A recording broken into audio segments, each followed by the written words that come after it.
어제 헌법재판관 후보자 3인에 대한 임명 동의안이 국회 본회의에서 통과되었습니다. 아울러서 한덕수 권한대행에 대한 탄핵소추안이 본회의에 보고되었습니다. 민주당은 한덕수 권한대행이 민심에 따를 기회를 충분히 제공했습니다. 하지만 한덕수 권한대행은 어제 여야가 합의하기 전까지 헌법재판관 임명을 보류하겠다라는 궤변만 되풀이하면서 이를 철저히 무시했습니다. 이제 내란숙의 윤석열 축출이라는 국민의 명령을 차질 없이 이행하기 위해서 한덕수 권한대행의 탄핵이 불가피해진 것입니다. 한덕수 권한대행이 말한 여야 합의 필요성은 사실상 만장일치제로를 전제로 한 발언입니다.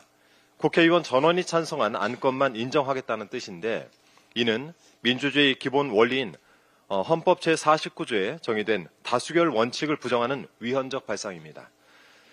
근대 유럽에서 만장일치제도는 의회의 의결 기능을 마비시키고 결국 국왕의 절대 권력을 허용하는 결과를 낳았습니다. 어쩌면 이는 손바닥에 왕자를 쓰고 대선 토론에 나왔던 윤석열이 가장 바랐던 모습일 것입니다. 지금 한덕수 권한대행이 여야 합의를 운운하는 작태는 바로 이런 절대 권력과 독재에 동조하면서 내란 속의 직무배제를 사실상 무력화시키는 짓입니다.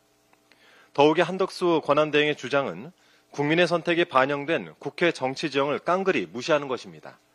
특히 윤석열 정권 심판을 위해서 야당이 힘을 실어준 지난 총선 결과에 정면으로 불복하는 것과 다름이 없습니다. 따라서 하루빨리 윤석열 아바타 한덕수 권한대행의 직무를 정지시켜 더 이상의 위헌적 행태를 막고 윤석열 탄핵 심판을 정상 궤도에 올려놔야 합니다.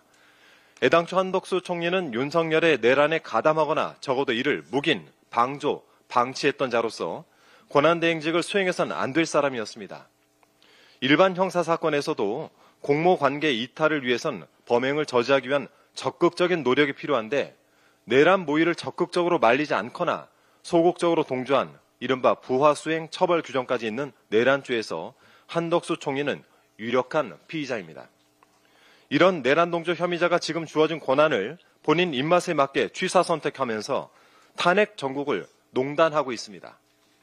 우리 헌정사에서 총리 등이 대통령 권한을 대행한 사례가 총 10여 차례 있었지만 한덕수 권한 대행처럼 이렇게 제멋대로 권한을 남용한 사례는 없었습니다. 지난 9월 한 언론과 인터뷰에서 한덕수 권한 대행은 윤석열을 대인이라고 칭하면서 제일 개혁적인 대통령이라고 평했습니다. 이런 비정상적인 안목을 가진 자가 아직도 노욕을 부리면서 권한대행직을 유지하는 이유는 딱 하나, 내란 속의 육탄 방어를 위한 시간 끌기임이 분명합니다.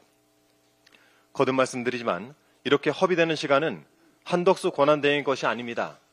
한덕수 권한대행이 내란 부역자들과 합심해 내란 사태를 지속시키고 경제를 망가뜨리고 골목 지역 상권을 질식시키고 있는 지금 이 시간은 위법한 내란 사태의 후폭풍을 오롯이 감내하고 있는 우리 국민의 것입니다.